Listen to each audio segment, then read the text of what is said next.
valmis. Läheb, mine.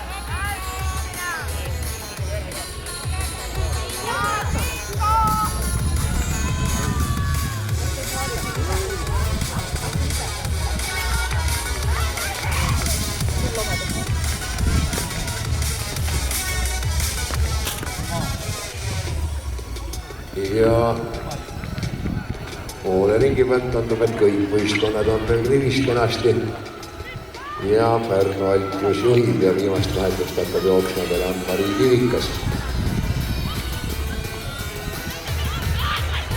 Ja teate siis kuigi aga Tassja, kes seal siis veel Tartu Ülikooli Akadeemia sporditube Greteli Mäesalu on teda jälitamas, aga ei saa kätte. Pärnu Alpius võidab ja Tartu Ülikool siis teine, kolmandana finišis